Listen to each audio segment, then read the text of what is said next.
Hi friends. So today I want to give you guys a bit of an exterior tour of our house because honestly in the next week or so things are just going to start shifting so fast that I figured I should probably document what it looks like before we rip the siding off, before we start changing things, before just everything turns into new. So without further ado, here is our fixer-upper. So this side of the house, it honestly, besides that little piece of missing siding there, it doesn't look that bad. The windows don't look that bad. This one here has a lot of, I don't know what it's called whenever it's on the inside and it's like foggy on the inside, so you can't really see out of it very well. So it has to get replaced. While we're at it, we're just going to do all of the windows in the house because all of the siding is coming off.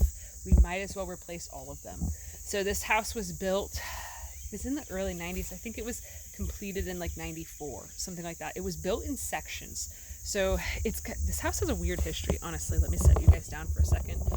My shoulders get tired anymore from holding the phone up for too long, so I'll just have to reposition a few times, but that's okay.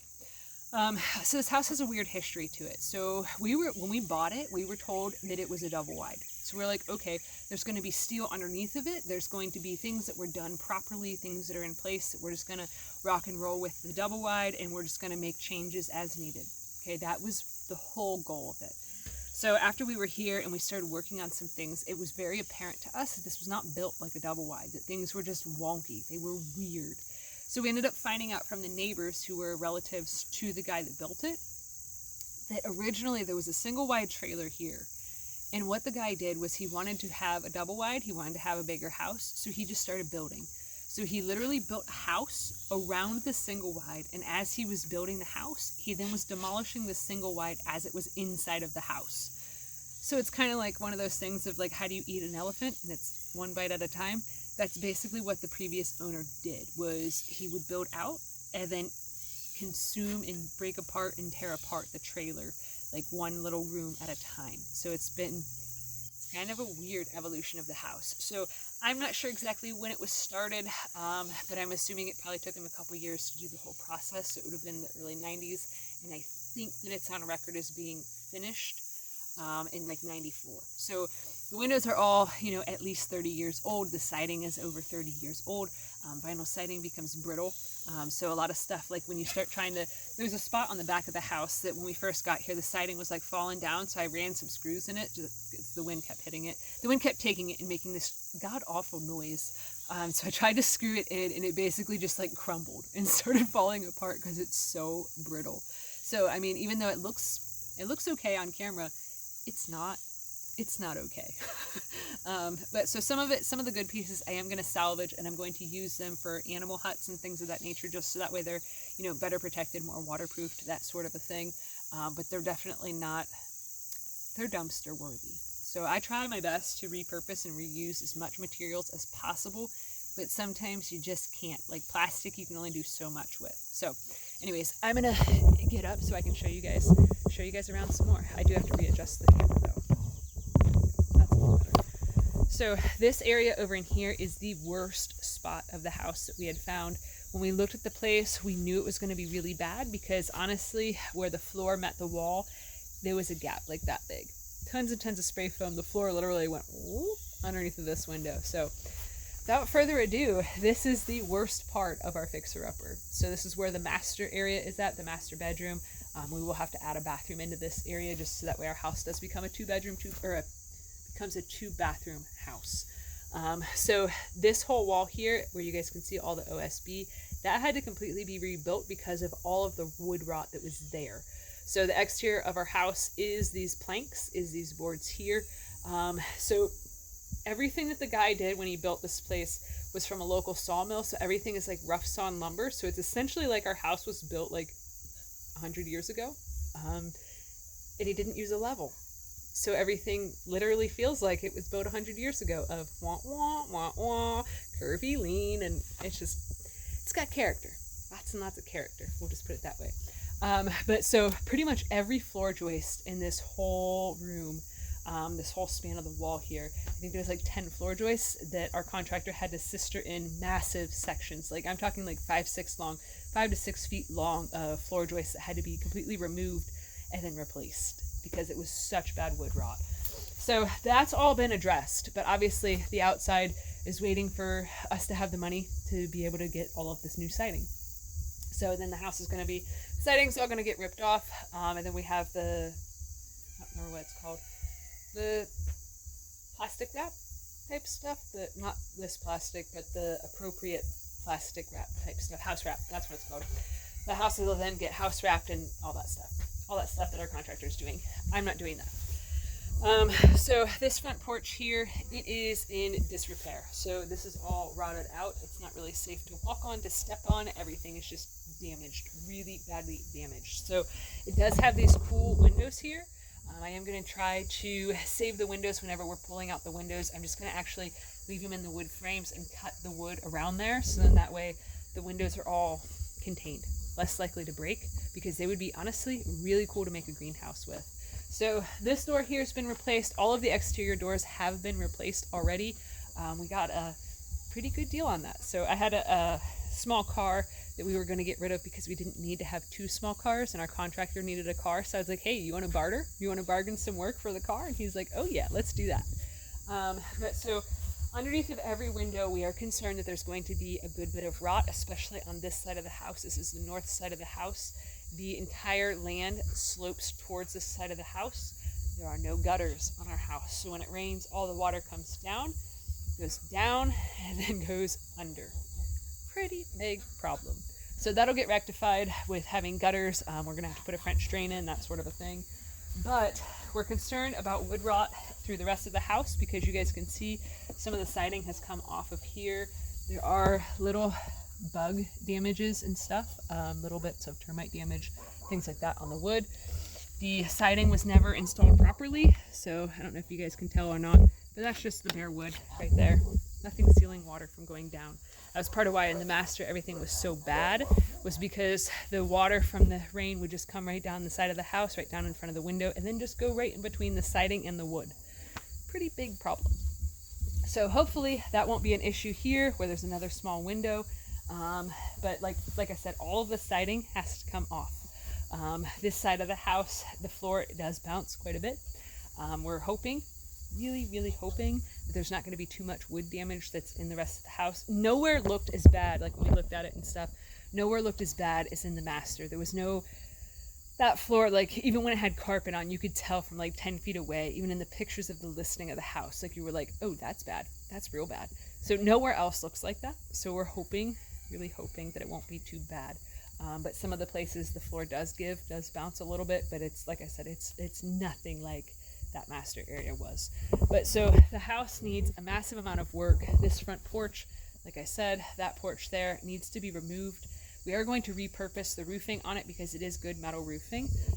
Not sure what it's going to be used for, probably something animal related. Because basically, anytime I repurpose stuff, it ends up getting used to make rabbit tractors or a goat house or, you know, something of the sort like that. So this front porch here also is going to be removed because basically everything that's been touching the ground is just rotten. It's just rotten. So I don't know if that's the same age as the rest of the house, but it's in pretty bad shape. The walls are like leaning one way, like the other wall over there leans this way. This wall here bows all wonky. Like it's hard to tell stuff like that on camera, but it's not good. Not good at all.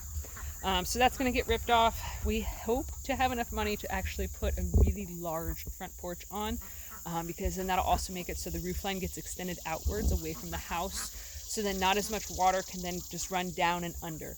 So we are going to have to put a French drain in. We're going to have to put in gutters. We're going to have to do a lot of work to keep water from going underneath the house more, because there's a big problem in the back here. So the whole land, it slopes down. You can see where my SUV is there.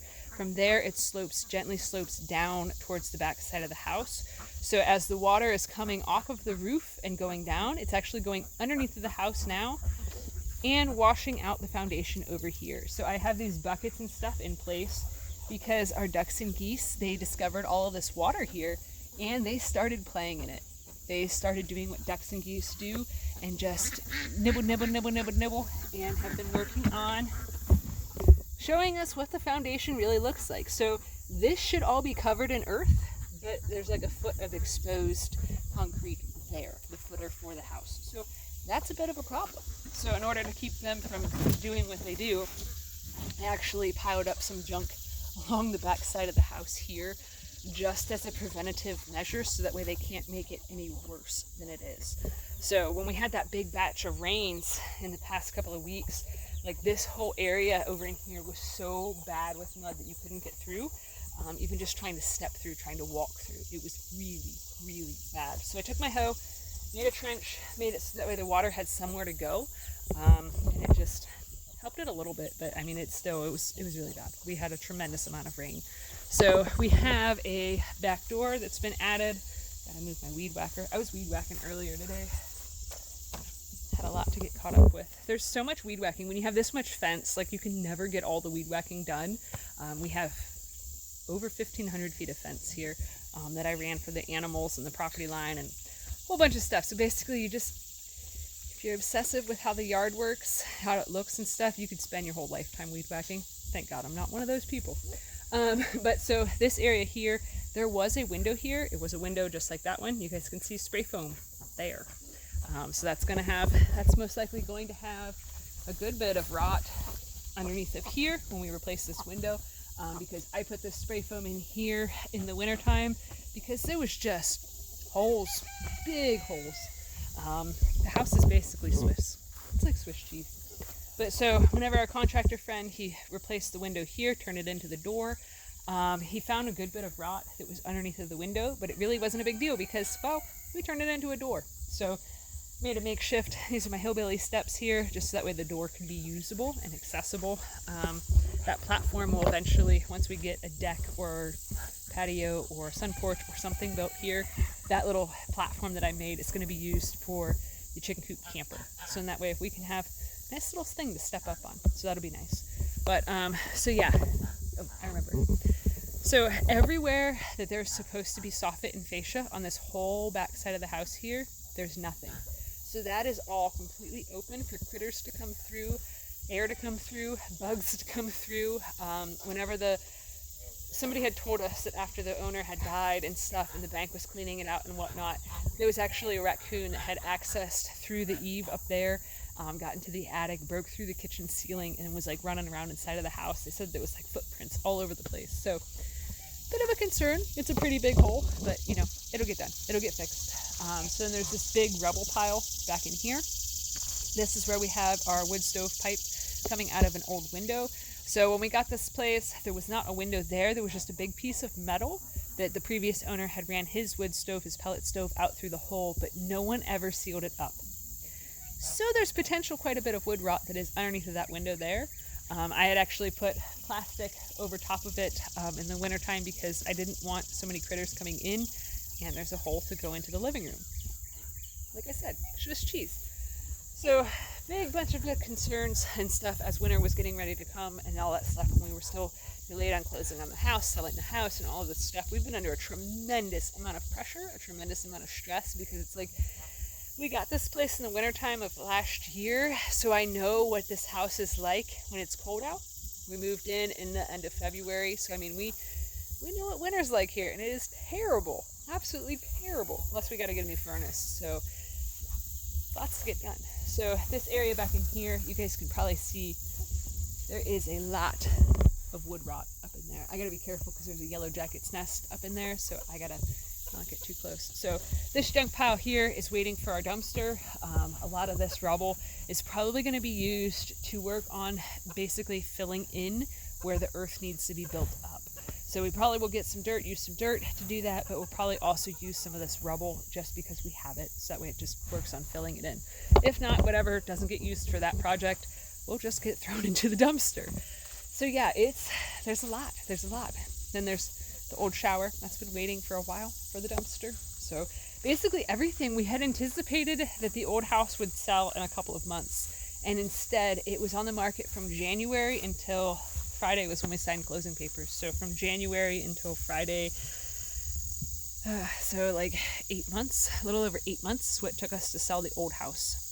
So I mean, much longer of a time period than we had ever anticipated that it would take, but it is what it is. I mean, we're still good. We'll be all right.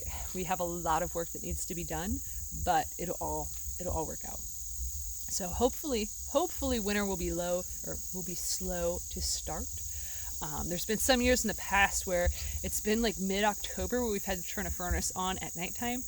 So I'm really hoping that this winter is one of those winters, like more recently have been. Like last winter was so mild and stuff. That's how I was able to get so much accomplished and so much done when we first got this place, because the end of December, that's when I ran a ton of fencing for the goats and for the farm animals. I gotta find a spot in the shade so I can see. That's actually when I ran a massive amount of fencing and whatnot, was because it was like 60 degrees, 70 degrees in the dead of winter, which is unheard of. So hopefully, I'm honestly hoping that we have another mild winter like that, because that'll make a lot of these big projects that are going to take a lot of time, that'll make them a lot easier. So our contractor friend, he actually says that it'll probably take basically one weekend to do the back barn roof, and then another weekend to do the front barn roof here. So the back barn is actually getting a good size addition put onto it, just so that way we can store our hay back there. As it is now, our hay has been being stored in this front barn. So whenever my wife has to take hay to the barn for me, because I still can't lift it, she has to go all the way out and around the property, around the house, and then all the way back to the back. It sucks. So it's going to be much nicer to be able to just, when we get the hay delivered, have like 100 bales or whatever delivered and put back there, because then it's just boom, right where we need it. So a lot of different stuff at the old house. We had learned that there was a lot of inefficiencies based on having to walk so much to do chores, walk so much to get materials, to get supplies, that like you spent half of your energy just walking from here to there. So a lot of what we're trying to do is make it so our steps every day are greatly minimized. A lot of times in the mornings by like 10 a.m. I've already hit like 5,000 steps. So just from doing regular chores, just from doing the animal chores, and then just life. Like it is insane how much walking there is and stuff. So yeah, that's been something we've been working on rectifying, is getting it so all the animals are all in one central location, so then we're not like over here, then over there, then over here, then over here, because that is just, inefficiencies on a homestead really are a killer. They kill the joy, they kill the fun, and they also kill your time. So yeah, I think that's just a slow moving vehicle. I think that's about all that there is to show. So yeah, lots of work, lots of stuff to be done, lots of stressors. So, but I'm excited because this is not going to look like this for too much longer. I'm going to leave you guys actually with basically like a curb appeal view. I do not like the way that ranch style houses look at all. So it's been hard. Pause, hold on. Alright, so I do not like the way that ranch style houses look typically. I have a hard time with how it looks. So it's hard for me to know curb appeal wise what to do with something like this. But so I want to leave it with you guys so that way you guys can see basically from the front gate what it looks like, because honestly it's not going to look this way for too much longer. So I'm excited about it. We're hoping that the new front porch, because we only use this front door here, I'm hoping that it'll be able to go from like this side of the house eventually all the way over to have like one huge covered space. But you know, budget and stuff, so we might be able to get it to as far as where it is now, but I'm hoping to get it to at least to here before wintertime happens.